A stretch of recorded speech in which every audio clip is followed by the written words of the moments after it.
স্বাগত দর্শক, ৭১ জার্নালে আপনাদের সাথে আছে আমি তানিয়া রহমান। সংবাদ পর্যালোচনা ভিত্তিক নিয়মিত অনুষ্ঠানে আমরা খবরের নানান বিষয় বিশ্লেষণ করি। পত্রপত্রিকা, টেলিভিশন, ডিজিটাল মিডিয়া এবং নিউজ পোর্টালে যেসব খবর শিরোনাম হয়ে থাকে আমরা তা জানিয়ে দিই। সে খবরের সাথে যুক্ত মানুষদের আমরা সংযুক্ত করি আমাদের আলোচনার টেবিলে। আমাদের স্টুডিও এবং অনলাইনে সংযুক্ত থাকা অতিথিরা সেসব খবরের গভীরে ঢোকেন। আজকেও তার ব্যতিক্রম হবে না। আমাদের সাথে আছেন এরই মধ্যে স্টুডিওতে বৈশাখী টেলিভিশনের head of news Ziaul Kabir Suman, অনেক ধন্যবাদ যুক্ত হয়েছেন। এবং আছেন আমাদের সাথে বিএনপির দলীয় সংসদ সদস্য ফজলে হুদা বাবুল, আপনাকেও ধন্যবাদ এবং স্বাগত ৭১ জার্নালে। আছেন জামায়াত ইসলামের দলীয় সংসদ সদস্য কর্নেল অবসরপ্রাপ্ত মোহাম্মদ আব্দুল বাতেন, আপনাকেও ধন্যবাদ এবং স্বাগত ৭১ জার্নালে। এবং আমাদের সাথে আমাদের সহকর্মী রংপুর থেকে শাহবাজিদ আহমেদও যুক্ত হবেন কিছুক্ষণের মধ্যেই। শাহবাজিদ, অনেক ধন্যবাদ এবং স্বাগত ৭১ জার্নালে সময় দিয়েছেন। আমরা একটু জানতে চাই আপনার কাছে, প্রথমত পুলিশ কমিশনার আজকে একটি বক্তব্য আমরা দেখলাম যে খুনের ঘটনার বর্ণনা তিনি দিয়েছেন, কিন্তু দুদিন আগে যখন তিনি কথা বলেছিলেন গণমাধ্যমকে তখন আরেক রকম বর্ণনা দিয়েছেন। কেন এরকম মানে তথ্যের হেরফের হলো? তানিয়া, আসলে হেরফের যদি বলি, শুরু থেকেই কিন্তু এই ঘটনার নাটকীয়তার যে মোড়গুলো নিচ্ছে, পুলিশের পক্ষ থেকে যে বক্তব্য দেওয়া হচ্ছে সেই বক্তব্য নিয়েই আসলে সাধারণ মানুষের মিশ্র প্রতিক্রিয়া রয়েছে। একদম বিভিন্ন গণমাধ্যম, সোশ্যাল মাধ্যম থেকে শুরু করে সব জায়গায় মানুষ কিন্তু এটি নিয়ে আলোচনা সমালোচনা করছে। আজকে পুলিশ কমিশনার আব্দুল মাবুদ তিনি যে বক্তব্য রেখেছেন, আগের দিনের যে প্রথম দিন তিনি যে প্রেস কনফারেন্সে যে কথাগুলো বলেছেন সেই কথাগুলোর সমর্থনেই কিন্তু আজকে তার বক্তব্য ছিল। তবে তিনি হলো দুই একটি কথা ভিন্নতা বলেছেন। সে সে বিষয়ে গতকালকে যে সীমান্ত দাস যার হলো বক্তব্য নেওয়া হয়েছিল সাক্ষী হিসাবে, আর তার বক্তব্য রেফারেন্স টেনেছেন যে এই ঘটনা। পাশাপাশি আরেকজনের কথা তিনি বলেছেন, যার কাছ থেকে মাদক কিনেছে এই সিদ্ধার্থ এবং মুগ্ধ, সেই বিষয়টি তিনি তুলে এনেছেন। পাশাপাশি যে ফরেনসিক যে রিপোর্ট, সেই রিপোর্টে তারা ধর্ষণের কোনো আলামত পায়নি সেটি বলেছেন। এবং তারা সত্যিকার অর্থে মাদক খায় কিনা সেই মাদক টেস্ট, ডোপ টেস্ট তারা করবেন। ইতিমধ্যেই সেটি আবেদন দিয়েছেন এবং দুই একদিনের মধ্যেই রিপোর্ট হাতে তারা পাবেন। এবং আইনগত যে দিকগুলো আছে সেগুলো তিনি তুলে ধরছেন। তবে এখনো পর্যন্ত সাধারণ মানুষের যে শুরু থেকে যে বিশ্বাস যে ৪ জনের পক্ষে এই ঘটনা ঘটানো সম্ভব নয়, সেটি কিন্তু সাধারণ মানুষের বিশ্বাস রয়েছে। আজকে পুলিশ কমিশনার সাংবাদিকদের কোনো প্রশ্নের জবাব দেয়নি। গণপরতা লিখিত বক্তব্য দেওয়ার পরেই তারা কিন্তু সেখান থেকে চলে গেছেন এবং হলো তিনি সাংবাদিকদের কোনো কথা বলেননি। আরেকটি বিষয় সেটি হলো যে যে বাড়িতে হত্যাকাণ্ড ঘটনা ঘটেছে, গতকালকে কিন্তু একটা রিউমার ছড়েছিল যে পানি ঢেলে আলামত নষ্ট করা হচ্ছে। সেটি পুলিশের পক্ষ থেকে বলা হয়েছে যে ডিউটি করে আগের পুলিশ যারা চলে গেছে, নতুন পুলিশ যারা যুক্ত হয়েছে তারা ভুল করে তাদের যে মোটর সেখানে তারা সেই সুইচ দেওয়ার কারণে ওভারফ্লো হয়ে পানিটা ছাদের মধ্যে ছড়িয়ে গেছে। এবং তিনি বলেছেন যে এটা আলামত নষ্ট করার কোনো বিষয় ছিল না, সেটি বলেছেন। পাশাপাশি এই ঘটনায় আরো যদি কোনো কেউ জড়িত থাকে আরো অধিকতর তদন্ত করবেন। ইতিমধ্যেই ঢাকা থেকে দুটি স্পেশাল টিম এসেছে। শাহবাজিদ, আমরা অনেক ধন্যবাদ, আপনার মাধ্যমে সর্বশেষ তথ্যগুলো যাচ্ছিলাম। জিয়াউল কবির সুমন, তথ্যের যে আসলে এরই মধ্যে হেরফের আমরা দেখছি এবং একই সাথে যে ধরনের কথা পুলিশ কমিশনার তার সংবাদ সম্মেলনে জানাচ্ছেন, একজন গণমাধ্যম কর্মী হিসেবে আসলে সেখানে কি আপনি আসলে আস্থা রাখতে পারেন? ধন্যবাদ আপনাকে। আসলে আমি দুই দিক দিয়ে কানেক্টেড। একটা হচ্ছে আমি রংপুর জেলা স্কুলের প্রাক্তন শিক্ষার্থী। আচ্ছা।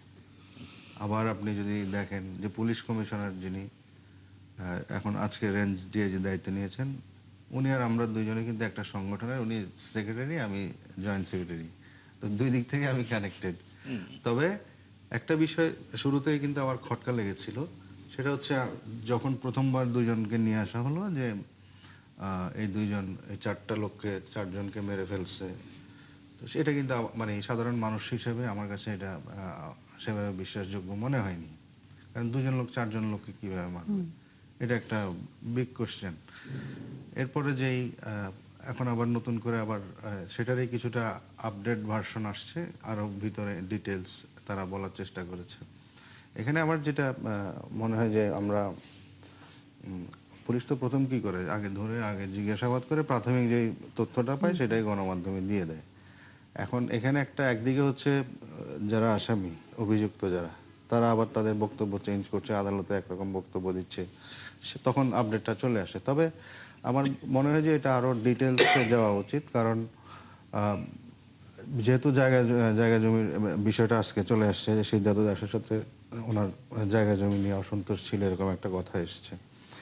তবে আমার কেন জানি মনে হয় এটা খুব আশেপাশের লোকজন এটার সাথে কোনো না কোনোভাবে হয়তো জড়িত থাকলেও থাকতে পারে, যারা এদেরকে ইন্ধন দিয়েছে বিভিন্নভাবে। এটা আমার সাংবাদিক হিসেবে বা কৌতূহলী মনের জিজ্ঞাসা হিসেবে আমার এটা মনে হয় যে এটা দুইজনের পক্ষে এটা সম্ভব না। এখানে বড় কোনো একটা গোষ্ঠী বা কেউ এখানে আত্মীয় স্বজন হতে পারে, হ্যাঁ, এরা এখানে মধ্যে কোনো না কোনোভাবে ইনভলভ এখানে থাকে। তো সেই জন্য আমাদের একটি প্রশ্ন একটু আপনার কাছে জানতে চাই, সেটা হচ্ছে এই যে পুলিশ খুব দ্রুততার সাথে নানা ধরনের বক্তব্য দিচ্ছে তদন্তের আগেই, এটি নিয়ে একটা প্রশ্ন সবার মনে জেগেছে যে কেন তদন্তের আগেই এই ধরনের কথাগুলো বলছে। সেটা তো এক ধরনের প্রভাবের পাশাপাশি এক ধরনের সাধারণ মানুষের ভিতরে বিভ্রান্তিও ছড়াচ্ছে।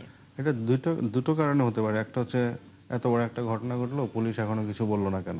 আচ্ছা, একটা পুলিশের উপর একটা প্রেশার থাকে, তখন তারা প্রাথমিক যেটা তথ্য পান সেটাই তারা তাড়াতাড়ি ডেলিভারি দেওয়ার চেষ্টা করেন। এটা এই কারণে, একটা কারণে হতে পারে।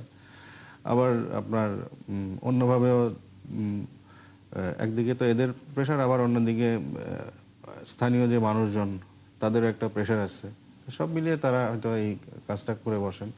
তবে প্রাথমিক আমার মনে হয় যে আরেকটু সময় নিয়ে একটা বিশ্বাসযোগ্য কিছু তারা হয়তো দিতে পারবেন, যেটা আমার মনে হয়। জি, আব্দুল বাতেন, আপনার কাছে কি মনে হয় এই যে হত্যাকাণ্ডের ঘটনাটি নিয়ে আমরা আলোচনা করছি, অবশ্যই এটা খুবই মর্মান্তিক, এটার সাথে অবশ্যই আইন শৃঙ্খলা পরিস্থিতির সম্পর্ক তো রয়েছেই। আপনারাও বারবার অনেক সময় বলেছেন যে দেশের আইন শৃঙ্খলা পরিস্থিতির অবনতি হয়েছে, এটিও আসলে তার সাথে যুক্ত হয় কিনা এই ঘটনাটা? ধন্যবাদ আপনাকে, ধন্যবাদ চ্যানেল ৭১-এর দর্শক শ্রোতাকে। যে ঘটনাটা ঘটেছে খুবই মর্মান্তিক ঘটনা, এবং আমরা প্রথম দিকে যেটা শুনেছি ক্রমান্বয়ে কিছুটা স্টেটমেন্টের একাধিকবার পরিবর্তন হয়েছে। তো সেগুলোর পিছনে যারা প্রচার করেছে কোনো উদ্দেশ্য থাকতে পারে, নাও থাকতে পারে। বাট আমার কাছে যেটা মনে হয়েছে যে এরকম নির্বিঘ্নে একটা হত্যাকাণ্ড সংগঠিত হলো, তারপরে চলে গেল, এর মধ্যে তো বোঝা যায় যে নজরদারির ঘাটতি আছে। আইনশৃঙ্খলা পরিস্থিতি এই একটা কারণেই আমরা ঢালাও মন্তব্য করতে চাই না যে পরিস্থিতির অবনতি হয়েছে। তবে সামগ্রিকভাবে যেটা মনে হয় সেটা হচ্ছে যে কিছুটা তো সমস্যা আছেই। মানুষের মধ্যে একটা ধারণা কাজ করতেছে যে পুলিশ এখনও ভয়ভীতির মধ্যে আছে, তাদের আগের অবস্থায় ফিরতে পারে নাই। যদিও আজকে স্বরাষ্ট্রমন্ত্রী মনে হয় বলেছেন যে পুলিশ তাদের মনোবল ফিরে পেয়েছে এবং আগের অবস্থায় আছে, কিন্তু বাস্তবে আমাদের কাছে সেটা মনে হচ্ছে না। আমরাও তো একটা এলাকায় বসবাস করি বা পুলিশের সঙ্গে কথাবার্তা বলতে হয়, কাজ করতেছি।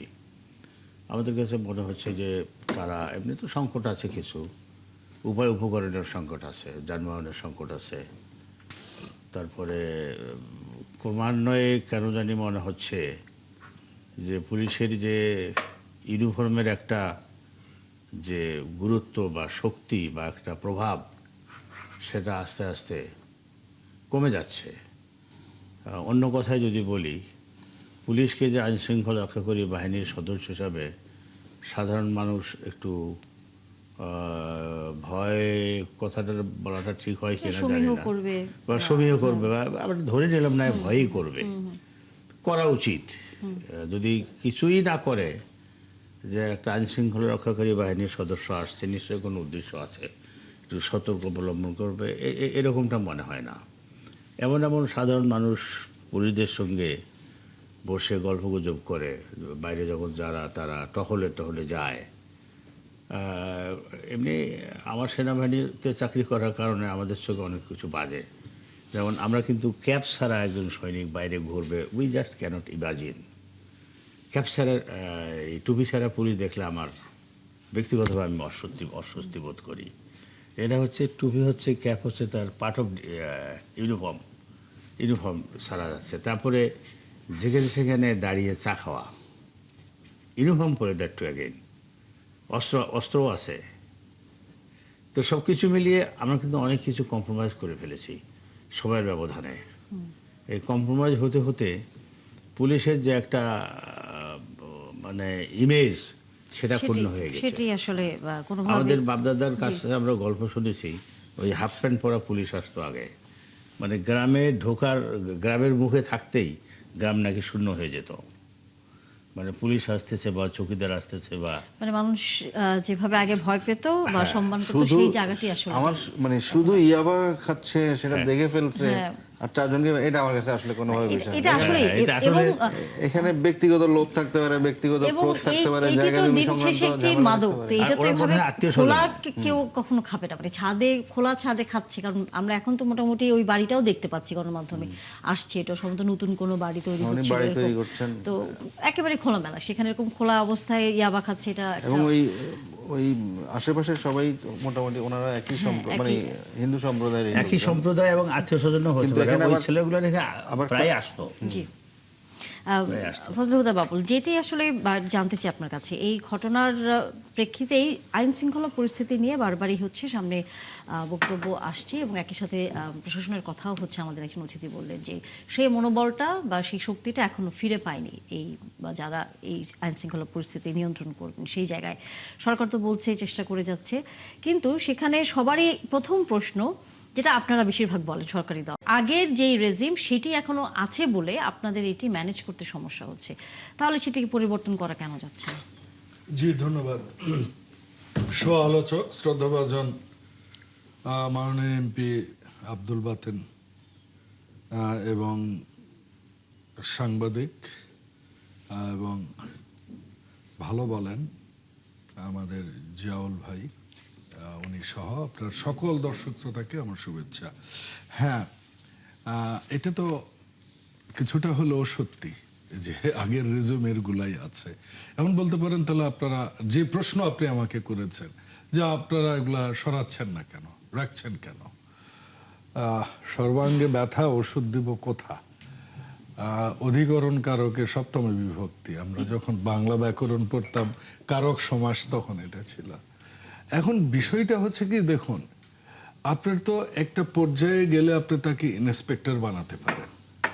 আজকে একজন সাব ইন্সপেক্টর রিক্রুট করে আপনার সারদাতে ট্রেনিং করতেও তো সময় লাগে।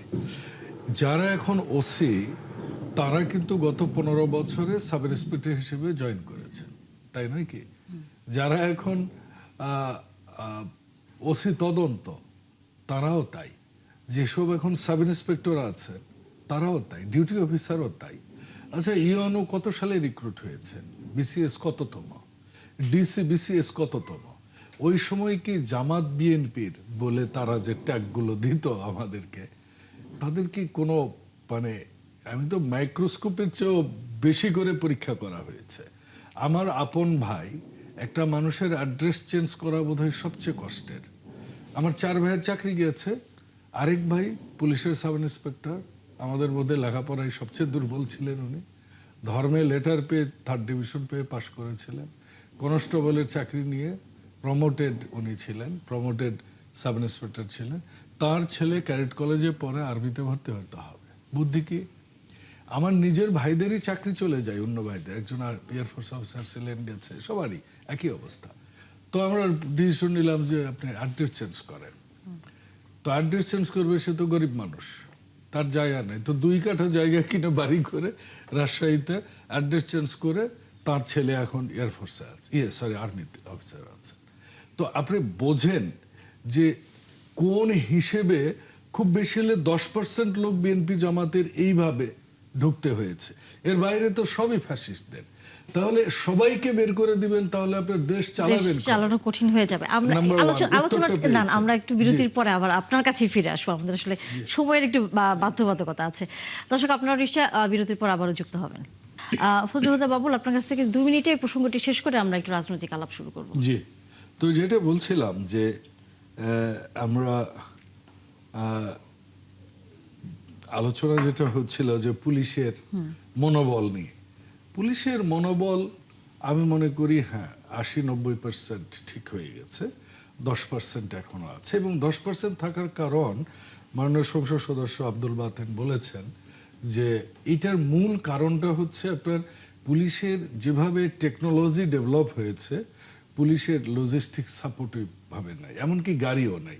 একটা থানার ব্যাসার্ধ যদি হয় মানে অন দ্য অ্যাভারেজ 20 কিলোমিটার, আর আপনার সেই থানায় যদি একটা গাড়ি থাকে ওসির, তো ওসিকে ডিস্ট্রিক্টে যেতে হয়, ওসিকে আপনার ডিআইজি অফিসে যেতে হয়, ওসিকে অনেক প্রোগ্রামে অ্যাটেন্ড করতে হয়। এখন সিএনজি নিয়ে যেতে হবে দারোগাদের, কারণ পুলিশকে কিন্তু পেট্রোলের খরচও তেমন দেওয়া হয় না।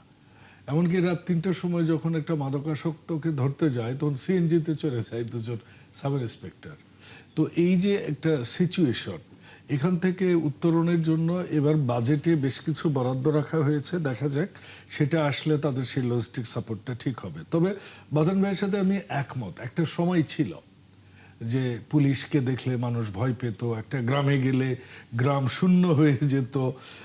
এবং এখন পুলিশরা কেউ কেউ হ্যাঁ ক্যাপ ছাড়া, ইউনিফর্ম ছাড়া রাস্তাঘাটে চা খায়, সেটারও আবার একটু কারণ আছে। আমি কারণটা যখন জানতে গিয়েছি, পুলিশরা বলে সোর্সদের সাথে না মিশলে আমরা তো তথ্য পাই না, এটা একটা রিজন আছে। তবে তাদের বডি ল্যাঙ্গুয়েজটা চেঞ্জ হওয়া উচিত, এটার সাথে আমি একমত।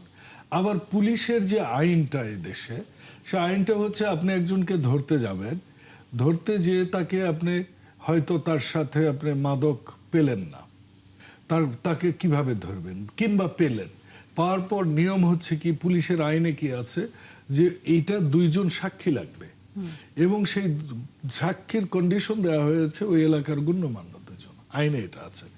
এবং এইটা কেউই দিতে চায় না। পুলিশ বলে ভাই আমার তো আসামিকে ছেড়ে আসতে হয়েছে।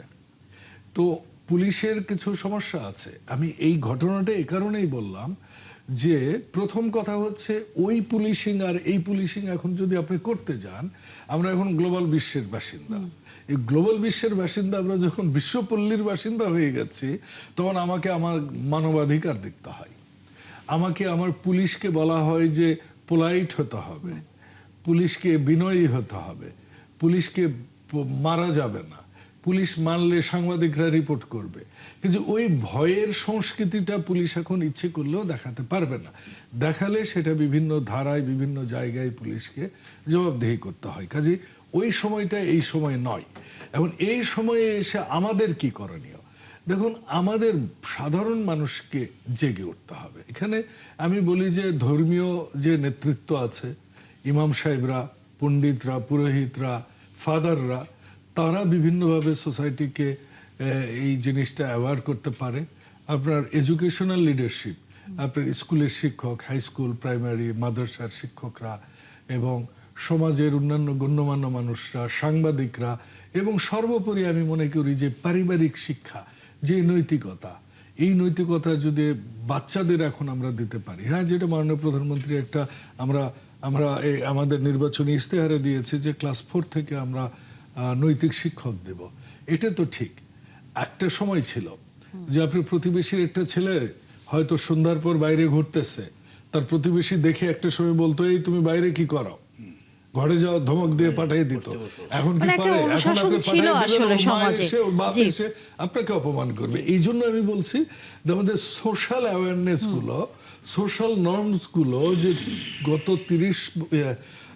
17 বছরে যেভাবে চেঞ্জ হয়েছে, আমাদের বাচ্চাদের খেলাধুলা নাই, খেলাধুলা নাই বললেই চলে। আমরা এবার কিন্তু প্রত্যেকটা ইউনিয়নে আমরা কিন্তু খেলার মাঠ দিচ্ছি, আমরা নতুন করে প্রাইমারি স্কুল এবং হাই স্কুলে আমরা খেলাধুলা দিচ্ছি। তো এগুলা মাত্র শুরু হয়েছে গত 17 বছর। আমাদের আরেকটা জিনিস, সময় লাগবে হয়তো বা পুলিশের মনোবলটি পুরোপুরি আসলে ফিরে আসা। আমাদের সাংস্কৃতিক চর্চাগুলো আমরা একটু অন্য প্রসঙ্গে যেতে চাই আব্দুল বাতেন, সেটা হচ্ছে সংসদে আপনারা ওয়াকআউট করেছেন আজকে অধিবেশনে, আমরা দেখলাম, কেন করেছেন? কারণ তো স্পষ্ট। আমাদের বিরোধী দলীয় সম্মানিত নেতা ওয়াকআউটের পূর্বে তো একটা বক্তব্য দিয়েছেন আমরা যে বিল উত্থাপিত হয়েছে, যদিও বিলটা উত্থাপিত হয়েছে এবং এই বিলটা যাচাই বাছাইয়ের জন্য কমিটিতে যাবে, এটাই বলা ছিল, বাট যে প্রক্রিয়াটা শুরু হয়েছে এই প্রক্রিয়ার অংশীদার আমরা হতে চাই না। এখন প্রশ্ন হতে পারে কেন? প্রশ্ন হচ্ছে যে অতীতের অভিজ্ঞতা থেকে আমরা যদি একটা আইনের কথা বলি, মানবাধিকার কমিশন আইন, অতীতে যে মানবাধিকার কমিশন ছিল তার সঙ্গে অধ্যাদেশের যেটা পার্থক্য ছিল, মূল পার্থক্য ছোটোখাটো হয়তো থাকতে পারে কিছু, কিন্তু মূল পার্থক্য সেটা হলো যে তদন্ত করার বিষয়টা।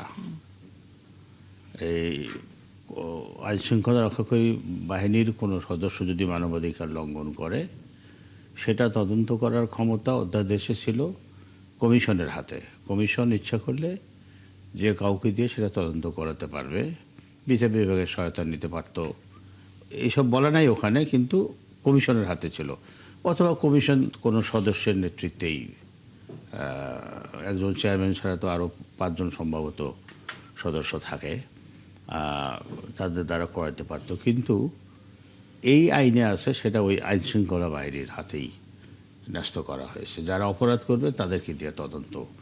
এটা কিন্তু দীর্ঘদিনের দাবি ছিল সব রাজনৈতিক দলের, মানে শুধু আমাদের না, সব রাজনৈতিক দলের, মানে যারা আমরা এর পূর্বে সরকার বিরুদ্ধে আন্দোলন করেছি একসঙ্গে, বিএনপি থেকে শুরু করে সব রাজনৈতিক দলের দীর্ঘদিনের দাবি ছিল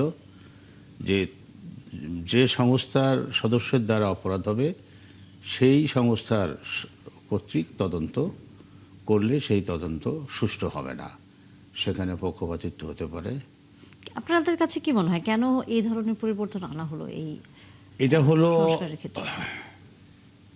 এটা তো একটু বাইরের ভাষা তো অন্যরকম, এখানে একটু মডারেট ল্যাঙ্গুয়েজে বলি, মানে এদেরকে ব্যবহার করার সুপ্ত ইচ্ছা আছে আর কি। আচ্ছা, আইন শৃঙ্খলা রক্ষাকারী বাহিনীর সব সদস্যদেরকে ব্যবহার করে হয়তো বিরোধী দল দমন করবে, না হয় অপরাধও দমন করতে পারে, অথবা একটু দীর্ঘমেয়াদে থাকার চিন্তাভাবনা হয়তো বা আছে। আচ্ছা, এই যে খুব আস্তে করে যদি বলি, হয়তো একটু ফেঁচিবাদ হওয়ার সুপ্ত ইচ্ছা আছে। আচ্ছা, ফজলুল বাবুল, আপনাদের কি ফেস্টিভ্যাল হওয়ার ইচ্ছা আছে?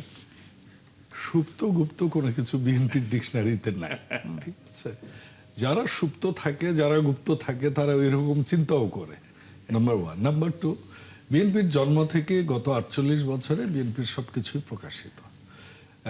1, 2, যে প্রশ্নটা আপনি তুলেছেন যে আজকে ওয়াকআউট কেন করলেন, এটা সোজা উত্তর হচ্ছে যে এই সিদ্ধান্ত তো আমি আগেই নিয়েছি যে আমরা ওয়াকআউট করব। আপনি বডি ল্যাঙ্গুয়েজ দেখেছেন তো, মানে একটা অদ্ভুত অবস্থা। কথার পিঠে কথা থাকবে, যুক্তির পিঠে যুক্তি থাকবে, মতের পিঠে মত থাকবে, দ্বিমত থাকবে, বহুমত থাকবে, সেটাই গণতান্ত্রিক মত। সেই গণতান্ত্রিক মতকে উপেক্ষা করে যখন শারীরিক মত প্রদর্শন করা হয় সংসদে, সেটা গণতন্ত্রের ভাষা নয়, নাম্বার 1। নাম্বার 2, বিলটা তো তখন উত্থাপিত হয়নি, তারপর কি আপনি সংসদে উঠে কমনলি কিছু ডায়লগ দিলেন, যে ডায়লগগুলো এরকম যে তারা, মানে তাদের এখন সমস্যা হয়ে গেছে। একটা জিনিস মাথায় রাখবেন, বিরোধী দলে কিন্তু মাত্র একজন সংসদ সদস্য দ্বিতীয়বার নির্বাচিত হয়েছেন, বাকি সবাই কিন্তু নতুন। প্রসিডিউর সারা এবং রুলস বিধি বাদ দিয়েই তারা কিন্তু বক্তব্য দেন, এবং স্পিকার এটাকে অ্যালাউ করেন শুধুমাত্র বলতে দেওয়ার জন্য। আমরা কিন্তু দেখেছি যে মানে 2008-এর সংসদও আমরা দেখেছি, আমরা কিন্তু 96-এর সংসদও দেখেছি বিরোধী দল কতটুকু স্পেস পাইতো। আমরা কিন্তু তাদের সংসদে স্পেস দিচ্ছি, তারা ওয়াকআউট করবেন। এখন বিষয় হচ্ছে কি যে তারা তো আল্লাহর সাথেও যুদ্ধ করেন, কারণ তাদের এক মানে এমপি পদপ্রার্থী, যিনি এখন সংসদেরও এমপি, বলেছিলেন যে আল্লাহর হুকুম হয়ে গেছে, তারা ক্ষমতায় আসবেন। এখন দেখছে যে আল্লাহ তো হুকুম আসলে হয়নি, এইটা নিয়ে তারা মাথা এখন তাদের খারাপ হয়ে গেছে। কেউ কেউ বলছেন যে আমেরিকা তাদেরকে ক্ষমতায় বসাবেন। এই যে তাদের মেন্টাল প্রবলেম, আমার মনে হয় মেন্টাল সমস্যাটা একটু তাদের দূরীভূত হওয়া উচিত। তারা যে মানে শক্তি প্রদর্শন করতে চান, সেই শক্তি কিন্তু তারা বিভাগীয় সমাবেশ অনেক আগেই করেছেন। মানে সংসদে মাত্র আতুর ঘরে আমরা, হ্যাঁ, আমাদের এলাকায় 40 দিন পর্যন্ত মানে বেবি হওয়ার পর মা বাচ্চাকে ইন্টেনসিভ কেয়ার নাই ফ্যামিলির সবাই, সেই কেয়ারও আমরা তো দূরে থাক মিনিমাম মানে আমরা পাইনি। মানে আমাদের এলাকায় আমরা দেখেছি যে ওই ভাতের মার খাওয়াতো আর কি, দুধ না পেলে ভাতের মারটুকুও তারা অফার করেনি। এমন মানে কি বলবো, এটা হচ্ছে পৈশাচিক বলবো না, আমি রাদার বলি যে অমানবিক আচরণ করে এবং সরকার আপনারা দলের আজকে প্রতি। আমি শেষ করি। জি আপনারা তারপর কি বলছেন দেখুন, বিরোধী দল জনগণের সাথে প্রতারণা করেছে। হ্যাঁ, জনগণের সাথে কারা প্রতারণা করেছে সেটাই তো আমি বলছি। যে এখন কি আমাদের বয়স কত? 6 মাস। নারী কাটা হয়েছে, ঘা এখনো শুকায়নি। ঠিক আছে, মাননীয় স্বরাষ্ট্রমন্ত্রী কিন্তু একটা কম্পারেটিভ অ্যানালাইসিস দিয়েছেন সংসদে। আপনার ভালো লাগেনি, আপনি পাল্টা যুক্তি দেন। আপনাদের কোনোদিন তো রহিত করেনি। এবং মজার বিষয় কি জানেন, মাননীয় বিরোধী দলের নেতা যখন বক্তব্য দিতে উঠেছেন, উনি কোন ধারায় দিয়েছেন এটাও আমি জানি না, অন্তত কোন বিধিতে উনি বক্তব্য দিয়েছে, বিধি আছে তো বিধি উল্লেখও করেননি। মানে তারা দাঁড়াইলেই স্পিকার তাদের দেয়, তাও থাক রে বাবা তোরা, তাও এই আওয়ামী ফ্যাসিস্টদের মতো আচরণ করিস না। কিন্তু কি করার, কিন্তু বিরোধী দল তো বলছে আপনারা ফ্যাসিস্ট হয়ে উঠছেন। গায়ে মানে না আপনি মোরাল। শোনেন, ফ্যাসিস্ট হওয়ার লক্ষণ কি? এই যে যারা বলছেন যে মানবাধিকার আইন, তথ্য আইন, এই আইন তো এখনো পাশ হয়নি, হয়েছে? আইন তো সংসদে উঠানোর আগেই তো তারা ওয়াকআউট করেছেন। So this is pre planned. তারা টার্গেট করেছেন স্বরাষ্ট্রমন্ত্রীকে কেন? দেখুন, আপনারা কি মানে আজকে বাংলাদেশের পুরো এরকম পরিকল্পনা নিয়েই কি সংসদে গিয়েছিলেন নাকি? কারণ আমাদের একজন তাই বলছে। এখন তো বিল তো উত্থাপনই হয়নি। আইনের যে বিল উত্থাপিত, বিলের কপি তো আমরা পেয়েছি আগেই। তো বিলের কপি পেয়ে যখন আমরা এটা দেখলাম, আমরা তো বলেছি এখানে ভাষাটা, ভাই একটু কথা বলি, ভাষাটা খুবই সুস্পষ্ট। সেটা হলো এই প্রক্রিয়ার অংশীদার হতে চাই না আমরা। কেননা আমি একটু বলি, এখন আমাদের মাননীয় সরকারি দলের সংসদ সদস্য অনেক কথা বলছেন, আউট অফ দ্য টপিকও উনি কথা বলছেন, বলতেই পারেন, কোনো অসুবিধা নাই। বিষয়টা হচ্ছে যে এই যে এখন আমি সংসদে আছি, উনি সংসদে আছেন, বা কেউ প্রধানমন্ত্রী হয়েছে, কেউ বিরোধী দলের নেতা হয়েছে, এটা তো জুলাই বিপ্লবের কারণে, জুলাই আন্দোলনের কারণে। তো জুলাই আন্দোলনের পরবর্তীকালে বা আন্দোলন চলাকালীন সময় আমাদের প্রধান কারণগুলো কি ছিল? এই যে মানবাধিকার লঙ্ঘন হয়েছে যত্রতত্র। একজন কার্টুনিস্ট একটা কার্টুন আঁকছে, তাকে জেলে থেকে তাকে মেরে ফেলা হলো। এই তো সংবাদপত্রের স্বাধীনতা ছিল না। এই অধিকারগুলো ফিরিয়ে আনার জন্য যে সংশোধনগুলো প্রয়োজন সেগুলোই তো সাজেস্ট করা হয়েছিল। কারো ভালো না লাগতে পারে, সেটা হলো ভিন্ন কথা, কিন্তু আমরা তো মনে করি যে এই সংশোধনীগুলো যদি না হয়, সংস্কারগুলো যদি না হয়, তাহলে কোনো পরিবর্তন হলো না, শুধু সরকার পরিবর্তন হলো। তা আমরা শুধুমাত্র সরকার পরিবর্তনের জন্য, সেক্ষেত্রে তো অপেক্ষা করলে যে একটা নির্বাচন আসতো 3 বছর পরে, 4 বছর পরে।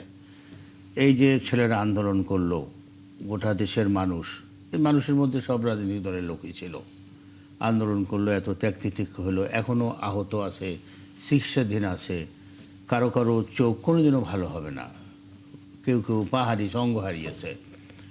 এই সব কিছু আমরা উপেক্ষা করে, আমার কিন্তু মাথায় ঢোকে না যে এই তদন্ত যদি কোনো পুলিশের সদস্য বা সেনাবাহিনী বা র্যাব বা যে কোনো আইনশৃঙ্খলা রক্ষা বাহিনীর সদস্য অতি উৎসাহী হয়ে যদি কোনো অপরাধ করে, আর সেটা যদি কোনো নিরপেক্ষ সংস্থা দ্বারা তদন্ত করে তার অপরাধ প্রমাণিত হয়, তার যদি শাস্তি হয়, তাহলে কি অসুবিধা, কার অসুবিধা? এটা কোন ধরনের চিন্তা, এটা কোন যুগের চিন্তা? আমরা তো কি সামনে অগ্রসর হব না? আমরা তো সামনে অগ্রসর হব। পৃথিবীর যেগুলো উন্নত দেশ, সভ্য দেশ, সেখানে আইন কীভাবে প্রয়োগ করা হচ্ছে, আমরা কি চিন্তা করতেছি? আপনি আমাকে বলুন একটা প্রশ্ন, আপনার কাছে আমি এই প্রশ্নের উত্তর চাই। অন্য কোনো কারণ থাকতে পারে যে যিনি অপরাধ করবে অন্য সংস্থা দিয়ে তদন্ত করার, তাকে রক্ষা করার চিন্তাই তো আছে। রক্ষা করা বা হালকা শাস্তি দেওয়া বা বিনিময়ে তার কাছ থেকে কিছু আনুকূল্য পাওয়া, এর বাইরে আর কোনো কথা আছে? আমরা বিরোধী দল সংসদ সদস্য আমরা 3 জন আছি না 5 জন আছি, অভিজ্ঞতা আছে নাই, অভিজ্ঞতা অনেকেরই নাই। এই সংসদের এটা একটা বৈশিষ্ট্য, প্রধানমন্ত্রীও নতুন, বিরোধী দলের নেতাও নতুন এবং অধিকাংশ সদস্যই নতুন। অবশ্যই। এবং এগুলো তো অনেক কথা বলা যেতে পারে, কিন্তু বিষয়টা হচ্ছে এই গোটা মানে আমার মাথায় ঢোকে না যে আমরা এই কিভাবে জুলাই সনদকে পাশ কাটাইতে পারি, কিভাবে উপেক্ষা করতে পারি। জি, আমরা সেই বিষয়টা একটু জানতেই চাই ফজলুল হুদা বাবুল, জুলাই সনদকে আপনারা পাশ কাটাচ্ছেন কিনা? কারণ আজকে সংবিধান সংশোধনের সংস্কারের যে বিলটি সেটা তো আসলে উত্থাপিত হয়েছে, সেখানে আমরা জানি যে আপনারা যে একটি বিশেষ কমিটি করেছেন সেখানে বিরোধী দল আসলে অংশ। আপনার প্রশ্নের মধ্যেই উত্তরটা আপনি দিয়ে দিয়েছেন। শোনেন, জি, ওনারা আসলে সংবিধান সংশোধনও চায় না, সংস্কারও চান না, ওনারা জুলাই সনদও চান না। ওনাদের যে জোটে একটা দল আছে, নতুন একটা দল, এই দলের লোকেরা কিন্তু নির্বাচনের একদিন আগে বা পরে বোধহয় সাইন করলেন, কিন্তু ওনারা এমনভাবে গল্প করেন জুলাইটা হচ্ছে ওনাদের নিজস্ব মানে একদম সৃষ্টি। তো যাই হোক, সেই ক্রেডিট তারা নিতেই পারেন, আরেকটা দলও নিতেন এদেশের স্বাধীনতা যুদ্ধের। তো এইটা যাদের মধ্যে ফ্যাসিস্টের আচরণ কিন্তু এগুলাই, যে মানে নিজেকে জাহির করা। বিএনপি নিজেকে জাহির করতে চান না। বিএনপি উনি একটা বলছেন, একটা কার্টুনিস্টের গল্প বলছেন। এই কথা আমি আপনার মিডিয়াতেও একবার বলেছিলাম যে শিশির ভট্টাচার্য কার্টুন আঁকতেন বিএনপির সময়ে মাননীয় প্রধানমন্ত্রী সম্পর্কে। উনি কিন্তু এটাকে কোনোদিনও কিছু করেননি, পরে একদিন উনি বলছেন যে শিশির, আপনি জানেন এটা। তো কাজে আমাদের চরিত্র ফ্যাসিস্ট না কি, এটা 12ই ফেব্রুয়ারিতে মানুষজন রায় দিয়েছে। 1 2 নম্বর হচ্ছে যে এই যে বিলটা এসেছিল মানবাধিকার বিল এবং গুম প্রতিরোধ আইন, এই আইনগুলো তো কি আছে ওনারা ব্যাখ্যা করতেন। বিএনপি যদি সেটা সংসদে ব্যাখ্যা করতেন, বিএনপি যদি এগুলো না মানতো বা সংসদ যদি না মানতো, জনগণ সিদ্ধান্ত নিতেন। সমস্যাটা কিন্তু আমি একটু আগেই বলেছি, সমস্যা হচ্ছে কি মাথায় সমস্যা, যে আমরা তো এখন ওই পারে থাকার কথা ছিল, কারণ আল্লাহও বলেছে ওই পারে থাকার কথা, আমেরিকাও বলেছে, হ্যাঁ, তো কেন ওই পারে থাকলাম না? যদি তাই না হবে, সংবিধান সংস্কারের যে আমরা সংশোধনের যে কমিটি, আমরা বিশেষ কমিটি চেয়েছি, দীর্ঘদিন থেকে তাদের কাছে নাম চেয়েছি। 1 2 নম্বর, এই আইনগুলো যখন বিশেষ কমিটিতে আলোচনা হয় তাদের তো সদস্যরা থাকেন। 3 নম্বর, এই যে উনি যে আজকে মাননীয় বিরোধী দলের নেতা সংসদে যে কথা শুরু করলেন, উনি তো কোনটা আসল কথা, গণভোট, জুলাই সনদ নাকি গ্যাস বিদ্যুৎ জ্বালানি? গ্যাস বিদ্যুৎ জ্বালানি তো সমান সমান সংসদ সদস্য নিয়ে কিন্তু একটা কমিটি আছে। ওনারা আসলে বিশৃঙ্খলা চাচ্ছে, কমিটি নাই, কারণ ওই কমিটিও তো বিশেষ কমিটি ছিল। বিদ্যুৎ কমিটির তো একটা আপনাদের অর্ধেক লোক আছে। ওটা না, ওই কমিটির তো কার্যক্রম শেষ হয়ে গেছে। ও কার্যক্রম কয়েকদিনের জন্য ছিল, আমি সদস্য ছিলাম। হ্যাঁ, তো কার্যক্রম শেষ হয়ে গেছে, তখন আপনারা কি পরিকল্পনা নিয়েছেন? না, সেটা তো ভিন্ন ইস্যু, সেটা তো আলোচনা করতে চাইলে করা যায়। একটা তো কমিটি গঠন হয়েছিল এই সংসদে, ওটা নাই এখন। তো সেইটা নিয়ে আবার উনি কথা বলছেন। সারা বিশ্বে যখন পেট্রোলের মানে জ্বালানির দাম ডাবল হয়ে গেছে, বাংলাদেশ এখনো ডাবল করেনি।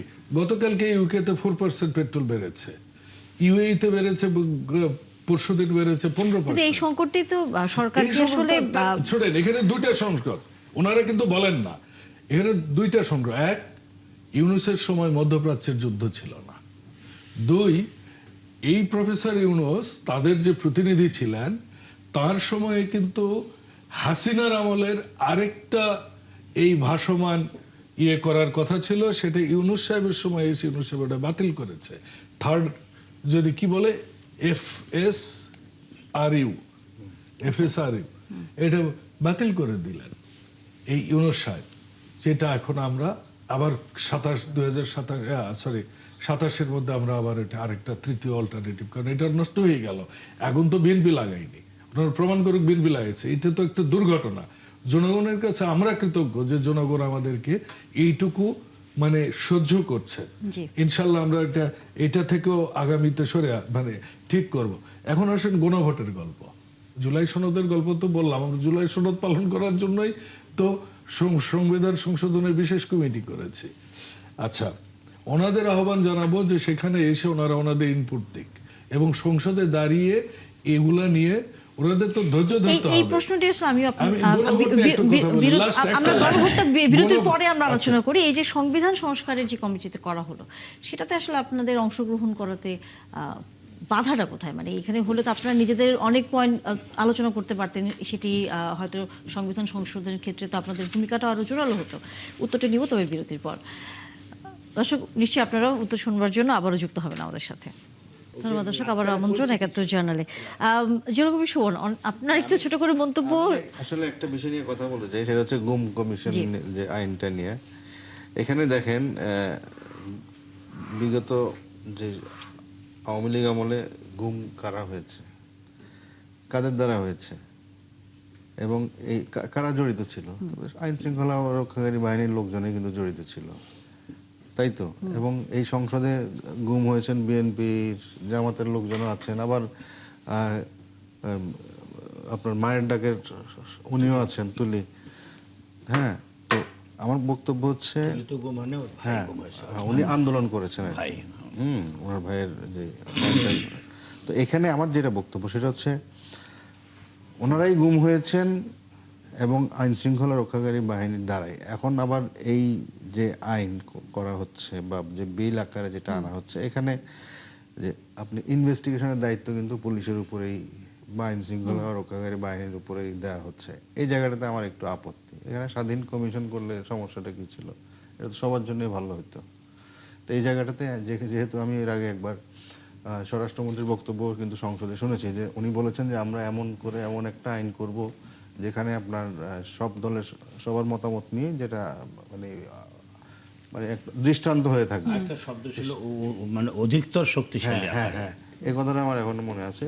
তো সেই জায়গাটাতে এসে আপনারাও হাল ছেড়ে দিলেন, আবার বিএনপি বিলটা নিয়ে এগিয়ে যাচ্ছে। তো সেই জায়গাটাতে আমার মনে হয় যে আরেকটু আমাদের আসলে করার কিছু কাজ করার আছে কথাই কিনা। বলি, আমাদের পাস তো করবে সরকারি দল, পাশ করুক, কিন্তু আপনাদের বক্তব্য তো আপনারা বলেছি আমরা বিভিন্ন ফর্মে বলতে। তা না হলে এই যে এই মানে আমরা ওই বলতেছি আবার ওই যে আজকে পুরনো বললাম, জায়গায় ওই এটা আইন একটা শৃঙ্খলা পরামর্শ। বাহিনীকে সংসদে বলেন না। ইনভেস্টিগেট সংসদে করা বলা হয়েছে। সংসদে বলেন সংসদে ওই সময় বলা হয় নাই, না না, যখন এটা তো- ল্যাপস হলো তখন কিন্তু বলছি আমরা।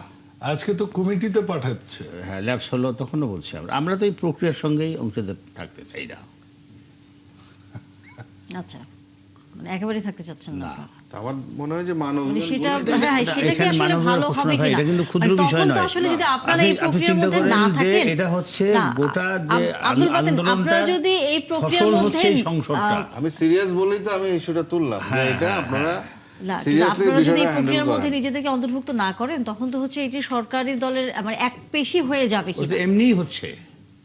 কিন্তু এখনো তো আপনাদের সাথে কথা বলবার সুযোগ তো রেখেছে কথা বলে কি হবে? আমরা তো এই কথা বহুবার বলেছি, ওনারাও জানেন। কথা বলে যেটা হবে, ওনারাও জাতি শুনবে এই যে আপনারা কথাগুলো এটা এই কথাগুলো বলছেন, এখন এটা ইনপুট দিচ্ছেন। ভাই, এই কথাগুলো এখন সরকারি দলের লোকেরাও বলে যে তারা অক্ষরে অক্ষরে পালন করবে, কিন্তু বিল পালনের সময় মানে বিল উত্থাপনের সময় কি বিল হবে এটা তো আর আমরা আজকে জানি না, এটা তো জানা যায়। বিল যখন খসড়া হচ্ছে, ড্রাফটিং হচ্ছে, কোনো না কোনোভাবে জানা যায় যে কি বিল তৈরি হচ্ছে, এটা তো আমরা আগ থেকেই জানি। তো যেহেতু জানি যে এই বিল পাশ হতে যাচ্ছে, আমাদের অতীতের অভিজ্ঞতা আছে না, আমরা না হয় চুপ থাকতে পারি, আমরা না ভোট দিতে পারি, আমরা না ভোট দিয়ে কী করবো 60-70 জনে? তো কাজেই আমাদের অতীতের কোন অভিজ্ঞতা আছে কোন বিলে আপনারা এগ্রি করেন? মানে আমরা কোনো বিলে এগ্রি করি নেই, সেটা পাশ হয়েছে এরকম আছে না? না, হয়েছে, কোনটা দু একটা হয়েছে তো পাশ। আমরা তো অনেক জায়গায় ভোট দেই নেই। বা ঠিক আছে, অতীতে সব কিছু তো দিন তারিখ মুখস্থ করে রাখা যায় না, বা প্রয়োজনও নাই রাখার। এখন এইটাই তো মেন দুটো বিল তো এখন উঠছে। হ্যাঁ, main দুটো- সংবিধান সংশোধন। এটা নিয়ে আমরা অনেক কথা না, বলেছি, অনেক দেশের স্বার্থে, কর্মের কথা জনগণের হয়েছে, স্বার্থে, মানে সুষ্ঠু রাজনীতি এবং আগামী দিনে যে নিরাপত্তার স্বার্থ, এইটাকে স্ট্রংলি আমার মনে হয় আপনাদের অ্যাড্রেস করা আমরা- দরকার। আচ্ছা, এখন একটা প্রশ্ন হয়তো আপনি পরক্ষণে করতেও পারেন, নাও করতে পারেন, আমি একটু বলি। জি। আগে সেটা হলো যে আমরা বাইরে কেন হইচই করতেছি, ওই হইচই বলে ওনাদের ভাষায় আর কি, বাইরে হইচই করতেছি কেন? ইস্যুটা তো হচ্ছে জনগণের, জনগণ ইস্যু না? জনগণ ত্যাগ করছে, জনগণ আন্দোলন করছে, আমরা কিন্তু পারি নাই।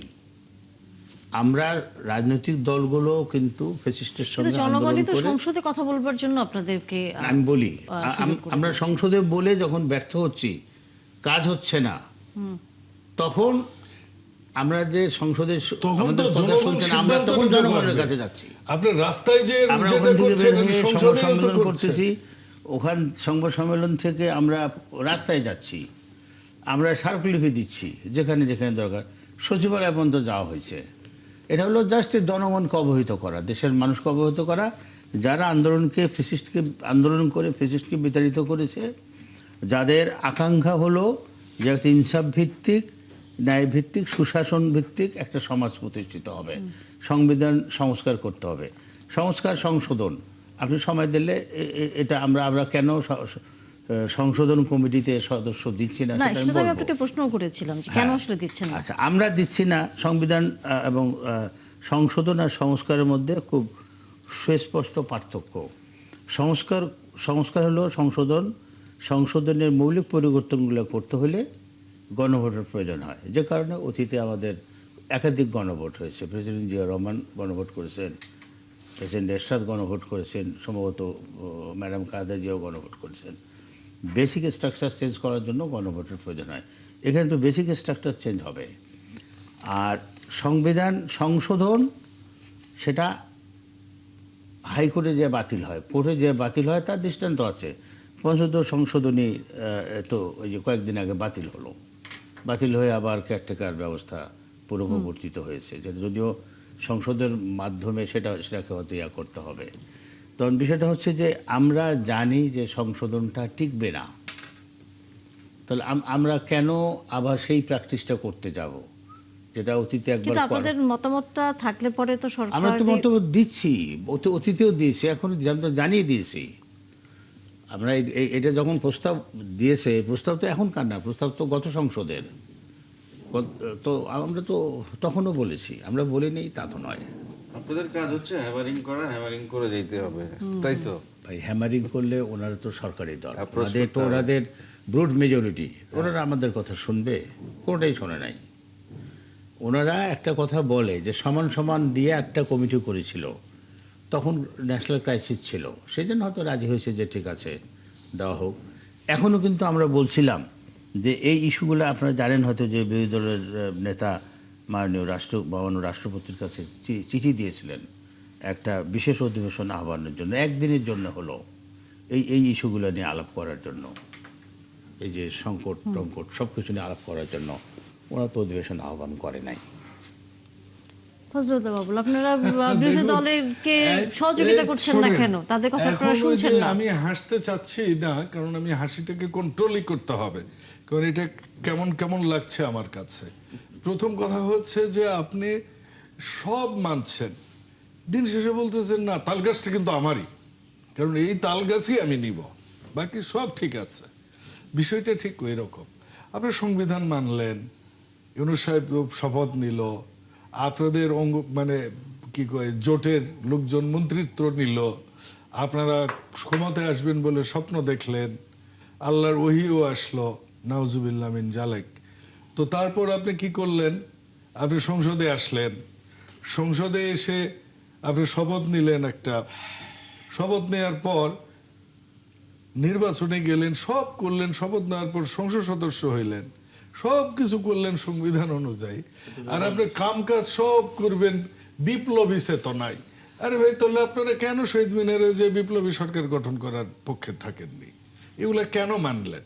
যদি তাই না মানেন তো রাষ্ট্রপতিকে আপনারা চিঠি দিলেন, সংসদ অধিবেশন রাষ্ট্রপতি ডাকে নাকি? আপনি স্পিকারকে চিঠি দিবেন। তাকেও চিঠি দেওয়া হয়েছে। তো এইখানে রাষ্ট্রপতিকে চিঠি দেওয়ার কোনো কারণ আমি বুঝলাম না। এক, এটা তো কোনো সংবিধানের কোনো ধারাই, কারণ সংসদ সার্বভৌম। এক, দুই, আমরা সবাই জানি যে সংসদে 2/3 ভোটে যদি কোনো কিছু পাশ হয় সেটা হাইকোর্ট আর উঠাইতে পারে না, না, এবং সংসদ সার্বভৌম। পঞ্চদশ সংশোধনী 2/3 ছিল তাদের। 13 সালে পাশ করছে না পঞ্চদশ সংশোধনী? আমি বলি পঞ্চদশ সংশোধনী 13 সালে পাশ হয়েছে, এবং তখন ওদের 2/3 মেজরিটি ছিল। বলবো তাহলে একটু। 13 সালেই তো পাশ হয়েছিল। হ্যাঁ, আপনি 13 সালের কাহিনী আপনি 26 সালে বলছেন। 13 সালে কোন জিনিসটা আইনসম্মত হয়েছে? ভাই, সেটা ভিন্ন কথা। তাহলে আপনি কথা এটা বলছেন। সংবিধান সেটা অন্য কথা হবে কেন? সংবিধান সংশোধন করেছেন, সেটা শোনেন। ভোটে এসে বাতিল হয়ে গেল। হ্যাঁ, এটার সঙ্গে তো ওই 13 আর 26 মানে সময়ের ব্যবধানে না, না, না, সেটার জন্য তো আপনি জুলাই সনদকে ভ্যালিডেট করার জন্য তো আপনি গণভোট করেছেন। আপনি গণভোট এই জন্য করেননি যে দ্বিতীয়বার আবার আপনি আমরা সংবিধান সংশোধন, ওটার নামই হচ্ছে সংবিধান সংশোধন পরিষদ। এখন আসেন সংবিধান সংশোধন পরিষদে যে আপনারা শপথ নিলেন, এটাই তো বেআইনি ছিল। আপনি তো সবই বুঝতেছেন। 3 নম্বর হচ্ছে কথা বলতে না দিলে তো ভাই, এই জন্য আমি বলি আওয়ামী লীগ আর জামাতের পুরো সিস্টেম, অ্যাটিটিউড, কথাবার্তা, বডি ল্যাঙ্গুয়েজ, সংসদের বডি ল্যাঙ্গুয়েজ দেখছেন? এটাকে আমরা যদি হট্টগোল বলি, এটা খুবই ভদ্র ভাষা হয়। এটা রীতিমতো মানে কি বলবো, এটার ভাষা আমার কাছে নাই যে কোনো একজন মানে সংসদ সদস্য এরকম হবে। আমরা শুনেছি এককালে শেখ মুজিবের সময় যে চেয়ারও নাকি তুলে মারতো, স্পিকারকেও খুন করা হয়েছে। কাজেই আমরা উল্টা ভীত শঙ্কিত তাদের আচরণে, যে বডি ল্যাঙ্গুয়েজ তারা শো করেন সংসদে। এটা কোনো মানে সভ্য সমাজের ল্যাঙ্গুয়েজ নয়। 1 2 নম্বর হচ্ছে যেটা বলছেন যে সংবিধান সংস্কার অধীনে তারা নিয়েছেন। দেখুন, গণভোটটা হয়েছে জুলাই সনদকে ভ্যালিডেট করার জন্য। আর সংবিধান সংশোধনের জন্য তো আপনার মানে আপনার সংসদ হয়েছে, এই সংসদে এটা পাস হবে, সংসদ সার্বভৌম। খামাখা কোন থেকে যে নতুন নতুন তত্ত্ব, এরকম আওয়ামী লীগও নতুন নতুন তত্ত্ব নিয়ে এসে আমাদেরকে শেখাচ্ছিল একটা সময়, যে এটা ওই যে মুন সিনেমা হলের কাহিনী থেকে তত্ত্বাবধায়ক উঠে দেওয়া, আমরা এগুলো দেখেছি। কাজে এইসব কাহিনীর রাজনীতি করে তো লাভ নেই। রাজনীতি করতে হবে আপনি দেশের শান্তি শৃঙ্খলা গণতন্ত্রকে আগামীতে নিয়ে যাওয়ার জন্য। আমরা যদি ভুল করি 5 বছর পর তো নির্বাচন হবে, সো পিপল উইল মানে জনসাধারণ আমাদেরকে ইয়ে করবে। তো তারা এটা সংসদে না বলে যে কথাটা তারা রাজপথে বলে, এই কথাটা সংসদে বলে না কেন? তবে একটা সুখের বিষয় হচ্ছে আব্দুল বাতেন সবারই যে সংসদে বিরোধী দল যেভাবে আসলে কথা বলছে, তাই সেই তুলনায় রাজপথে কথাগুলো অনেক বেশি করা হচ্ছে। সেই কথাগুলো কেন সংসদে আসলে আপনারা বলেন? আমি একটু তথ্যগত সংশোধনী দিই। সেটা হচ্ছে জুলাই সনদ বাস্তবায়ন সংবিধান সংশোধন আদেশ, এটা ছিল, অন্যগুলো ছিল অধ্যাদেশ, এটা ছিল আদেশটার নাম। আপনার ভাই আমাকে করবেন। তো এই আদেশের উপরে গণভোট হয়েছে। এই আদেশে 2টা বিষয় ছিল, একটা ছিল জাতীয় সংসদ নির্বাচন, একটা ছিল গণভোট। তো জাতীয় সংসদ নির্বাচনের মাধ্যমে আমরা সংসদ সদস্য হয়ে কেউ সরকার হলাম, কেউ বিরোধী দল হলাম। গণভোটটা কোথায় গেল? এটার উত্তর আমি দিই। একমাত্র মার্শাল ল থাকলে আমি এরকম শেষ আদেশ করি। জারি করতে পারেন প্রেসিডেন্ট। এর বাইরে যখন সংবিধান থাকে, সংবিধান অনুযায়ী প্রেসিডেন্ট কোন গণভোটের এরকম কোন অধ্যাদেশ জারি করতে পারেন না। আচ্ছা, ঠিক আছে, এটা অবৈধ ছিল। আচ্ছা, ঠিক আছে, এইটা অবৈধ। অবৈধ আদেশের অবৈধ শপথ নিয়েছেন ওনারা। আমি কথা বলি, এবং ওনাদের যারা নতুন মহিলা তারা এখনো সুরক্ষিত নেয়নি। এটা একটা বিশাল point। তারা কিন্তু আবার নাইনি। এটা একটা বিশাল এখন বোঝেন কিরকম খিচুড়ি। আচ্ছা, ঠিক আছে, খিচুড়ি খুব টেস্টি জিনিস। 1 মিনিট আসলে আমি 1 মিনিটে শেষ করব। এই কথাটা কিন্তু ওনারা যে এটা যে আদেশ জারি হয় না, এটা এটা এটা অনেক দৃষ্টান্ত আছে আগের। আদেশ তো অবশ্যই হবে। এই কথাটা কিন্তু ওনারা বলছে 12 তারিখের পরে, যখন 2/3 মেজরিটি হয়েছে, তারাই কিন্তু বলে নাই। আচ্ছা, তার আগে কিন্তু না, আদেশটা ভাই, কথাটা শেষ করি। আমরা তো আলোচনা করতে 1 মিনিট ডিসকাস করতেছি। আপনার সঙ্গে তো আবার ব্যক্তিগত কোনো বিরোধ ঠিক নাই। আছে, বলেন না। বিএনপির সঙ্গেও জামাতের কোনো ব্যক্তিগত বিরোধ নাই। এখন কথা হচ্ছে, আদেশটা যদি অবৈধ হয়, তাহলে সংসদ নির্বাচনটা কিভাবে বৈধ হয়? এটা কি সুযোগ আছে? যমজ সন্তান হলো, একজন আমার সন্তান আর একজন আমার সন্তান না, ইজ ইট পসিবল? উত্তরটা দিই। জি, তাই তো হচ্ছে। শোনেন,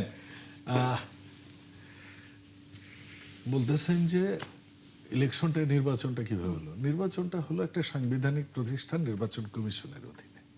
এটার সাথে সাথে রাষ্ট্রপতির আদেশের কোনো সম্পর্ক নেই। ক্লিয়ার?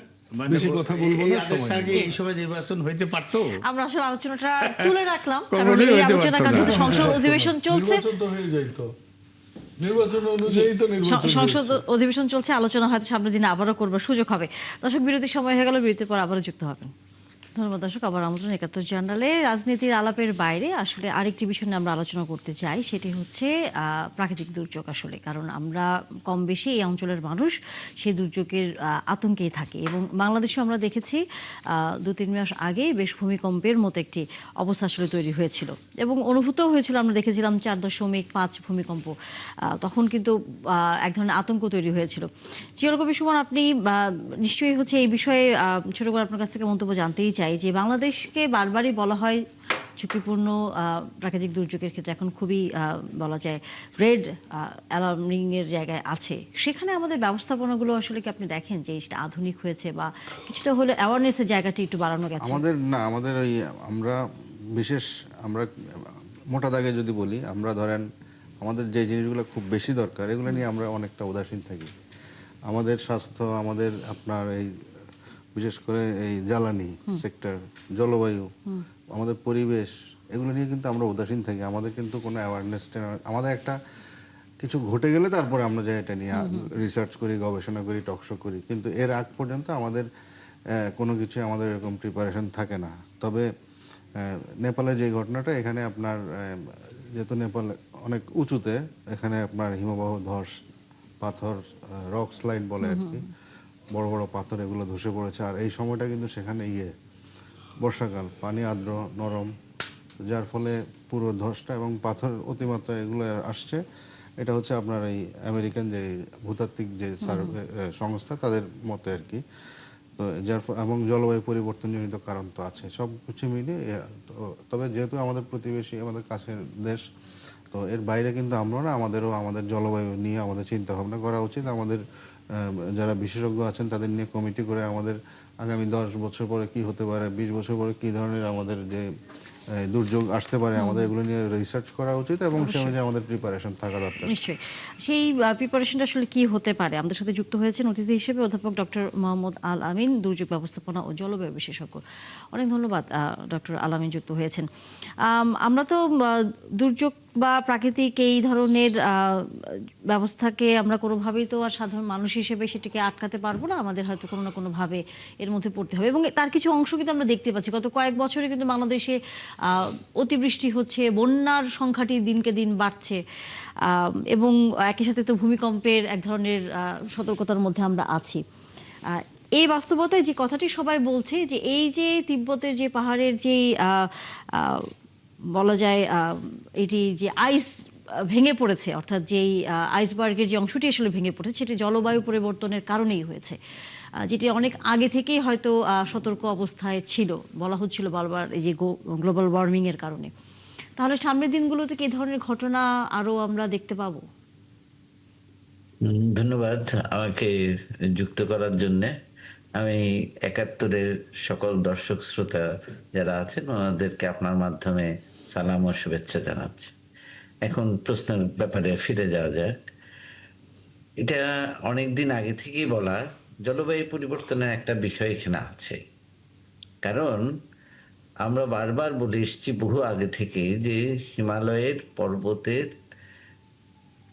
যে জমাট বরফ আছে তা আস্তে আস্তে গলে যাচ্ছে, এবং যে বড় বড় ইয়েগুলো আছে, হিমবাহগুলো আছে, সেগুলো গলে এক জায়গায় এসে লেকের মতো হয়ে পানিটা জমছে।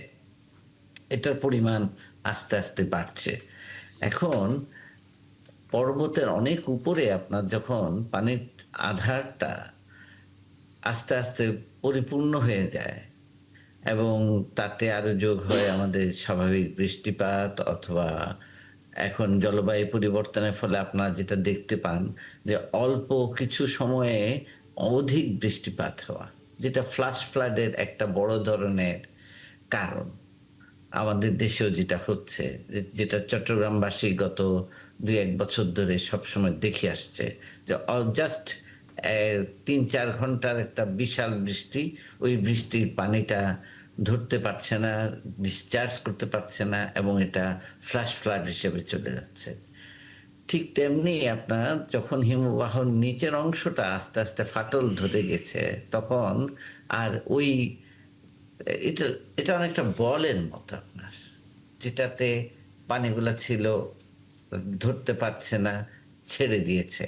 এবং ছেড়ে দেওয়ার সাথে সাথে এটা যেভাবে অনেক উপর থেকে যখন নেমে এসছে, পুরো পানি তোড়ে জি নিচের অংশটা ভেসে গেছে। জি এটা সিম্পল মেকানিজমে এসছে, এবং এসে এটা এরকমই হওয়ার কথা, এটা অন্যরকম কিছু হওয়ার কথা কিন্তু না। তার সাথে যে ধরনের প্রাণহানির ঘটনা ঘটেছে সেটি তো হ্যাঁ, অবশ্যই মর্মান্তিক। না, আম, ওইটা আলাদা ব্যাপার। জি এটা হলো আপনার mechanism, how water fall down, জি পরিষ্কার কথা, ওটা মেকানিজম। আর আব্দুল যে বাতেন, সেটা হচ্ছে যে ডিভাস্টেশনটা আমাদের হয়েছে, দেশে যে ধরনের এই দুর্যোগগুলো এখন পর্যন্ত হচ্ছে সেখানে আপনার কাছে কি মনে হয় যে আমরা কি আসলে এই ধরনের বড় কোনো প্রাকৃতিক দুর্যোগ মোকাবেলা করার জন্য দেখেন ওই প্রস্তুত আছি দুর্যোগটা হয়তো কিনা ঠেকানো যেত জি বড় একটা বার্তা দিয়ে, কিন্তু নেপালের মতো কান্ট্রির পক্ষে তো এটা সম্ভব না। জি অবশ্যই না। আব্দুল বাতেন। এইখানে আমাদের যারা জি গরিব আমার দেশ, আমার প্রশ্নটা আরেকজন আমার অতিথির কাছে ছিল। জি তা দুর্যোগ ব্যবস্থাপনা নিয়ে তো সব সরকারের আমলেই কিছু কিছু প্রস্তুতি থাকে, এবং এক্ষেত্রে আমাদের সেনাবাহিনীর একটা প্রশিক্ষণ আছে, এবং সেনাবাহিনীর যে দুর্যোগ ব্যবস্থাপনা যে সেল আছে সেটা যথেষ্ট প্রশিক্ষিত এবং দক্ষ। কিন্তু আমাদের যেটা যেটা জানি না নেপালেও এই ধরনের হয়েছে কিনা, মানে আমাদের যেটা সমস্যা আমরা সাধারণত দেখি যে দুর্যোগপ্রবণ এলাকাগুলোতে যখন সতর্কতা জারি করা হয়, পূর্বাভাসটা আমরা টাইমলি পাই না। আমরা প্রথম হলো পূর্বাভাসটা আমরা টাইমলি পাই না, আর যখন আমরা পূর্বাভাস দেই অনেক সময় মানুষ সেটাকে বিশ্বাস করে না বা গুরুত্ব দেয় না, অথবা তাদের যা কিছু ধন সম্পদ আছে সেগুলোর মায়ায় ওই ঘরবাড়ি ত্যাগ করতে চায় না। আর আমাদের যে শেল্টার গুলো আছে, মানে সাইক্লোন শেল্টার। আশ্রয় কেন্দ্রগুলো আছে, সেগুলোও একেবারে খুব যে ভালো কিছু তাও না, রক্ষণাবেক্ষণ নাই। তো নানান কারণে আমরাও কিন্তু ঝুঁকিমুক্ত রই। অবশ্যই সেই ঝুঁকি সামনের দিনগুলোতে মোকাবেলার জন্য এই যে এই সমস্যাগুলো আসলে আমরা আলোচনা করি, যে শেল্টার হোমগুলো একই সাথে আগে থেকে সতর্কবার্তা দেবার যেই বিষয়টি, বিশেষ করে আবহাওয়া অফিসের প্রতি তো এক ধরনের মানুষের বিরূপ আচরণ। কারণ বলে আজকে বৃষ্টি হবে, দেখে অনেক রোদ, কালকে রোদ হবে, তখন দেখা যায় বৃষ্টিতে পুরো ঢাকা শহর একদম ডুবে গেল। এই বাস্তবতার মধ্যে থেকেই সরকার নিশ্চয়ই এই বিষয়কে গুরুত্ব দিয়ে কাজ করছে, আমরা ধারণাই করতে পারি। সেই জায়গায় আমাদেরকে কতটুকু আশ্বস্ত করতে পারেন ফজলে হুদা বাবু? জি ধন্যবাদ। প্রথমেই এই দুর্যোগে, যে নেপালের এই বিশাল দুর্যোগে প্রায় 360 জন এ পর্যন্ত মারা গেছেন, এবং তাদের পরিবারের প্রতি সমবেদনা।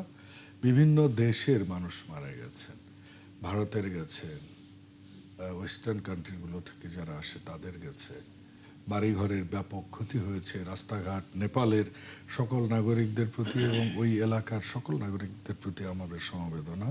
বোধহয় বাংলাদেশ সরকার ইতিমধ্যেই একটা ত্রাণের টিমও পাঠিয়ে দিয়েছে। এক, দুই, আপনি যেটা বলেছেন যে এই দুর্যোগ নিয়ে আমাদের নির্বাচনে একটা ইস্তিহার আছে, আমরা আগেই এই ব্যাপারে বলেছি। এবারে বাজেটও অ্যালোকেশন করা আছে এবং কাজ চলছে। আমরা এটার যতটুকু সতর্কতা নেয়ার, বিশেষ করে উপকূলীয় অঞ্চলগুলোতে। তারপর আপনি দেখছেন যে এটার মূল কারণ কি, এটার যদি এই যে নেপালের বিষয়টা যেটা আমাদের এক্সপার্ট বললেন অধ্যাপক সাহেব, সেটা হচ্ছে যে এটা মূলত হচ্ছে যে গ্লোবাল ওয়ার্মিং, মানে এই যে ওয়েদারের যে একটা জলবায়ুর যে পরিবর্তনটা, এটা আমাদের দেশে যেভাবে এসছে। আমি গতকালকে একটা আর্টিকেল পড়ছিলাম যে ঢাকা শহরেরই তাপমাত্রা গত 8 বছরে 10 ডিগ্রি বেশি হয়ে গেছে অ্যাভারেজ। এবং আমার ধারণা বা অনেকের প্রজেকশন যে এটা হয়তো 35 ডিগ্রি অ্যাভারেজ থাকবে এরপর, বা 40 ডিগ্রিতেও উঠতে পারে, উত্তরাঞ্চলে আরো বাড়তে পারে। কারণ নদীগুলো শুকনো, আমরা পানি ধরে রাখার জন্য যদিও এখন খাল বিলগুলো করছি। এবং আপনি জানেন যে প্রত্যেক বছর আমরা 5,000 বৃক্ষ রোপণের ব্যবস্থা করেছি, গাছ রোপণ করবো। সরি, 5 কোটি প্রত্যেক বছর। আগামী 5 বছরে আমরা 25 কোটি আমরা বৃক্ষরোপণ করব। তো এইগুলো নেওয়া হয়েছে প্রিকশন গুলো। কিন্তু তারপরেও আমি বলবো যে আমাদের এবার এই প্রথম দেখলাম যে আমাদের মন্ত্রণালয়ে দুজন বেশ যোগ্য মানুষ আছেন, পরিবেশ মন্ত্রণালয়ে আব্দুল আওয়াল মিন্টু এবং ফরিদ সাহেব, এবং দুজনই কাজ করছেন। আমি নিজেও জলবায়ু পরিবর্তন এবং সাস্টেনেবল ডেভেলপমেন্ট নিয়ে সিঙ্গাপুর এবং আপনার ইন্দোনেশিয়ায় গেলাম। তো এখানে একটা জিনিস দেখলাম যে ব্যাক টু বেসিকে যাচ্ছে তারা। সেটা কীরকম, যে আপনার যেটা আছে অতিরিক্ততে না যে কার্বন নিঃসরণ যেগুলো হয়, যেমন তারা রিনিউয়েবল এনার্জির দিকে বেশি যাচ্ছে, যেটা এবার অলরেডি আমরা করেছি। আমরা পরিবেশের জন্য যে পেট্রোল চালিত গাড়িগুলোকে আমরা অনুৎসাহিত করে এই বাজেটে আমরা যে ব্যাটারি চালিত গাড়িগুলোকে আমরা উৎসাহিত করছি। তো এই অনেক পদক্ষেপ নেওয়া হয়েছে, কিন্তু দিন শেষে সরকারের পদক্ষেপে কিন্তু যে 100% সফল হওয়া যাবে তা নয়। সেটা হচ্ছে কি, যে সকলকে সমবেতভাবে যে পরিবেশ একটা বড় জিনিস, এটা আমাদের বুঝতে হবে, এবং সেখান থেকে আমাদের কিন্তু কাজগুলো আগামীতে এগিয়ে নিতে হবে, এবং সেখানে সকল দল মত, বর্ণ গোষ্ঠী এবং পেশা নির্বিশেষে সবাইকে এই জলবায়নে একসাথে কাজ করতে হবে। নিশ্চয়ই আলোচনা শেষ করতে চাই। অনেক ধন্যবাদ ফজলুল হুদা বাবুল, একই সাথে জিয়াউল কবির সুমন এবং একই সাথে আব্দুল বাতেন আপনাকেও, এবং আপনাদের সবাইকে নিশ্চয়ই আমরা আগামীতে পাবো। এবং অধ্যাপক মোহাম্মদ আল-আমিন, আপনাকেও নিশ্চয়ই হয়তো একটু সময় কম দিতেই হলো, কিন্তু তারপরে হয়তো আলোচনা করবার সুযোগ হবে আবারও আপনার সাথে। দর্শক, এতক্ষণ আপনার সাথে ছিলেন, তার জন্য ধন্যবাদ। দেখা হবে আবার।